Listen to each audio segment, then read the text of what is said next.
ইসরায়েলকে লক্ষ্য করে অন্তত ১৮০টি ক্ষেপণাস্ত্র হামলা চালিয়েছে ইরান। এ বিষয়ে আমরা কথা বলবো। আমাদের সাথে হংকং থেকে যুক্ত আছেন আন্তর্জাতিক সম্পর্ক বিশ্লেষক ডক্টর মোহাম্মদ ফরিদ হোসেন। আপনাকে স্বাগত জানাচ্ছি একাত্তরে। শুরুতেই যেটি জানতে চাই সেটি হচ্ছে, আমরা একটা সময় দেখেছি পাল্টাপাল্টি হুমকি চলেছে ইসরায়েল এবং ইরানের মধ্যে। শেষ পর্যন্ত এই যে ঘটনা ঘটলো, ইরান ও ইসরায়েলের মধ্যে যে উত্তেজনা শুরু হলো, কি মনে হচ্ছে এই হামলা সেটি কতদূর গড়াবে? আমাকে যুক্ত করার জন্য ধন্যবাদ আপনাকে। একটি বিষয় দেখেন, যেটি হলো যে ইসরায়েল এবং হামাসের মধ্যকার যে যুদ্ধ শুরু হয়েছিল গত বছর, সেটি কিন্তু আঞ্চলিক যুদ্ধের দিকে রূপ নিয়েছে তখনই যখন এই যুদ্ধের সাথে সর্বাত্মকভাবে জড়িয়ে পড়েছে বিশেষ করে হিজবুল্লাহ। এবং সর্বশেষ যেটি আমরা দেখছি সেটি হলো লেবাননের হিজবুল্লাহ গ্রুপের সবচেয়ে প্রভাবশালী নেতা বিশেষ করে হাসান নাসরুল্লাহ হত্যাকাণ্ড এবং পরবর্তীতে আরো অন্যান্য মিড লেভেলের বিশেষ করে হিজবুল্লাহর সমর্থক এবং নেতৃবৃন্দের হত্যাকাণ্ডের পরেই কিন্তু তার প্রতিশোধ হিসাবে কিন্তু ইরান এই হামলা চালায়। এবং আপনি যেমনটি বলেছিলেন যে হ্যাঁ, ২০০টির মতো বিশেষ ক্ষেপণাস্ত্র নিক্ষেপ করে। বাট আমরা এর যদি হতাহতের সঠিক তথ্য এখনো পর্যন্ত পাওয়া যায়নি, তবে এটি নিশ্চিত করে বলা যায় যে এই হামলা কিন্তু মিডল ইস্টে একটি রিজনাল ওয়ারের দিকে যাবে। এবং যে জায়গায় কিন্তু আপনি যদি দেখেন সেটা হলো যে মার্কিন যুক্তরাষ্ট্র, Iran definitely is major actors, এবং অন্যান্য ক্ষেত্রে বিশেষ করে চীন এবং রাশিয়ার তাদের যে সক্রিয়তা এবং এই যুদ্ধের বিশেষ করে এই কনফ্লিক্টে ইরানকে তারা কিভাবে দেখবে সেটি একটি বড় বিষয়, এবং যার উপর নির্ভর করবে এই যুদ্ধের ব্যাপ্তি কতটুকু ছড়াবে। জি, এবং যেমনটি আমরা দেখলাম যে ইরান তেল আবিবে হামলা চালানোর পরপরই সে যুক্তরাষ্ট্র কিন্তু ইসরায়েলের পক্ষ নিয়েছে বরাবরের মতোই।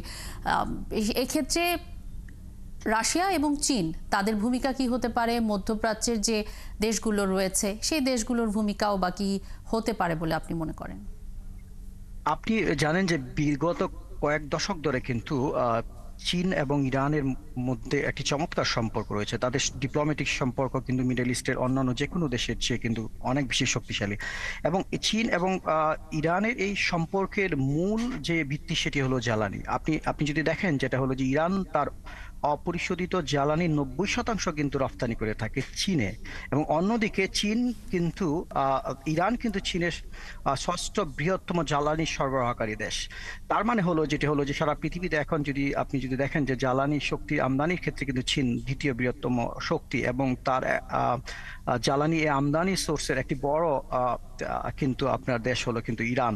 আবার অন্যদিকে আপনি যদি দেখেন যে চীন এই পর্যন্ত তাদের বেল এন্ড রোড ইনিশিয়েটিভস এর আন্ডারে কিন্তু আপনার চীনে $several billions অলরেডি ইনভেস্ট করেছে। এবং সবচেয়ে বড় বিষয় ছিল যে কম্পারেটিভ স্ট্র্যাটেজিক পার্টনারশিপ নামে একটি কিন্তু চুক্তি চীন এবং ইরানের মধ্যে সম্পাদিত হয়, এবং এই চুক্তির আওতায় কিন্তু